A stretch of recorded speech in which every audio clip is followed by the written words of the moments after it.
بسم الله الرحمن الرحيم. الحمد لله الواحد الأحد الفرد الصمد الذي لم يلد ولم يولد ولم يكن له كفوا أحد، وأشهد أن لا إله إلا الله البر الرحيم،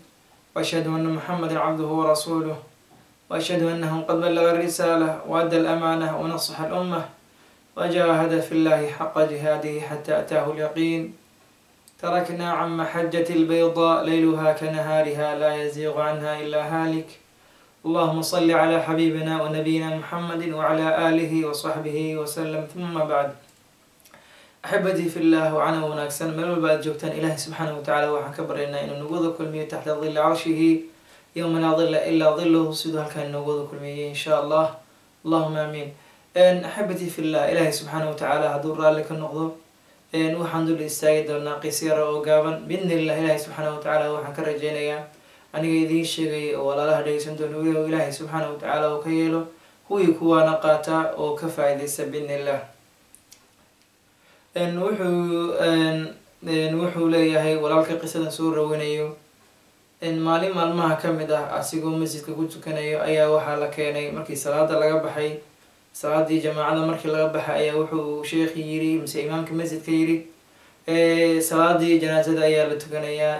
mid baa lagu tukanayaa salaad janaaza la yiri,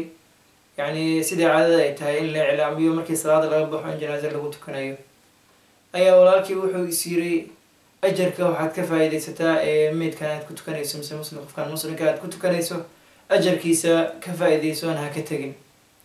sidii markuu salaadii ugu tukaday janaazada ay wuxuu yiri salaadii janaazada markii lagu tukaday kadib baadna wuxuu is yiri aysan ku dhaafin ajarka qofka muslimka aad u raacayso qabrigaas aad usii gudbinaysaan, yani aad usii galbinaysaan mise ajarkaas aad kasii qayb galayso aaska walaalkan muslimka ah. sidii buu kusoo raacay markuu qabriga la keenay ee meeshii ay kusoo aaseen kadib haddana wuxuu is yiri haddii ajarkaas ilaahay subxaana wa tacaala kuu sakhiray kulley waxba ma hayside ee ajarka walaalkaad u tacsiyanaysana kasii qayb gal. sidii baan kusoo raacay buu leeyahay dadkii meesha joogay oo janaasadii waday iyo dadkiiba sida kusoo raacay ilaa aan imaada meesha dadkii familka ay ka dhintay, wiilkii uu ka dhintay mise qofkii marxuumka ahaa aan meeshii ku imid. markaan meesha ku imid anigoona cidna aanan ka garanaynin aan ilaahay dartii ajarkaas u raadinayo ayaa waxaan bilaabay inaan raadiyo dadkii familkii mise ahalkii uu ka dhintay yarkani mise walaalkan muslimka oo lasoo aasay ayaan isku dayay inaan raadiyo. sidaan u fiirinaya aan u raadinayo markii dambe waxaan arkay walaal qamiis gaaban wato oo gar leh, ilaahay subxaana wa tacaala uu siiyey haybad oo aada u weynayay baan arkay uu yiri. markaas baan waxaan is iri allah ilahe yarkaan weeye qofkii ay ka dhintay familkiisi, yarka dhintay familkiisi weyn u malaynayaa. sidii baan ugu imid buu leeyahay. markaan u imid baan waxaan ku yiri asalaamu calaykum waraxmatullah. markaan ku yiri kadib waxaan ku yiri ilaahay sabri iimaan hadinka siiyo oo wuxuu ka tegay halay qaraabana ilaahay subxaana wa tacaala ayagana ha ka sabar siiyo, asagana qabrigiisa ilaah u waasiciyo. aamiin buu yiri oo waxaan weydiiyey walaalka muu ahaa mise waxaad isku ahaydeen qaraababa ahaydeen. markaasi wuxuu igu yiri walaalkay buu ahaa, hooyaday iyo aabahay baa dhalay. markaas baa waxaan u yiri sidaan aad u oynaysid maxaa sidaan aad ugu oynaysaa? wuxuu igu yiri buu yiri kama oynayo inuu walaalkay iga geeriyooday mise walaalkay uu iga dhintay waxaan la oynayaa oo heerkan u maraya oyintaan aad arkaysa ayaan u sameynayaa waxaan ka naxsanay xaalkiisa siduu ahaan doono. waayo wuxuu ka tegay mobilkiisa ilaa hadda xaaliyan waqtigan aad taagan tahay waxaa iska soo daba dhacayo wuxuunan ilaahay subxaanahu wa tacaala raalli ka ahayn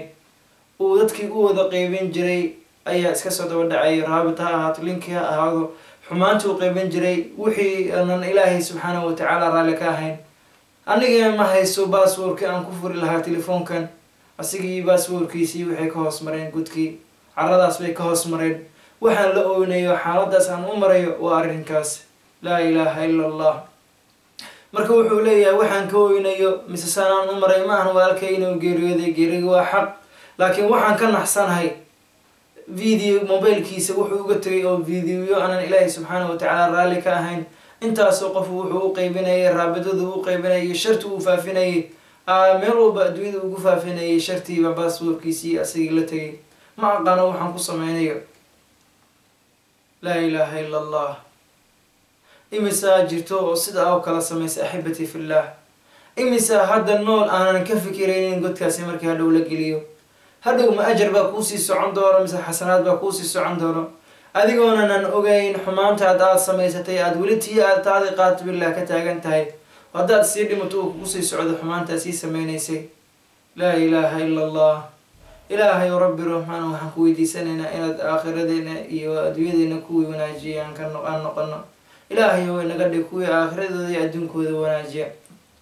wallahi alladii laa ilaaha illaa huwa axibati fillah waxa waana inoogu filan keliya qof walaal ah markuu geeriyoodo oo xumaantaasi ay ku dhacday oo kale sidee bay xaaladaada noqon lahayd wax walba aad qabanayso waad ka dheeraan lahayd laakiin ilaahay subxaanahu watacaala waxaa jira ummad uu ilaahay nasiib u siiyey xataa haddii ay geeriyoodaan oo wanaagga uu sii daba soconayo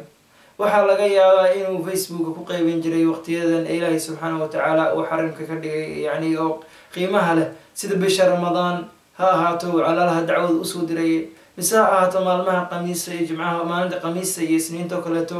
walaalaha inuu xasuusiyo ramadaanka soomkaasi mise walaalaha inuu maalin walba u diro maqulad yar uu soo qorayo af soomaaliha ka dhigo mise af arabiga ka dhigo sida walaalahaasi ay uga faa'iidaystaan marka haddaad noqoto qof xumaanta un qaybinayo sawiro qaybinayo videona ilaahay subxaana watacaala raalli ka hayn qaybinayo aada hadhow ku geeriyoto basswordkaagana aad la geeriyoto hadhow halkee baad ku xisaabtami doontaa halkee baad xisaabtaasi kaaga hari doontaa haddaad adduunyada dhan aad u qaybisa adigoo guriga dhex fadhiyo maraykanka ha ahaato asia ha ahaato qaarada maraykanka ha ahaato mise qaarada asia mise qaarada africa meel walba xumaantaada ay ku socdaan imise xumaan baa kuusoo kordhi doonta adoo bata ku jira marka axibati fillah aan noqono kuwii haddii jeer kheyr kaga faa'iidaysta waxay qabanayaan wax walba aad qabanayso ku xisaabtan hadhow inaad godka galayso aadan ogeyn waqti aad gool ka geli doonto ee ha noqon qof had iyo jeer dadiilan aanan dhaweyn ku jiro oo dhahayo hadhow baan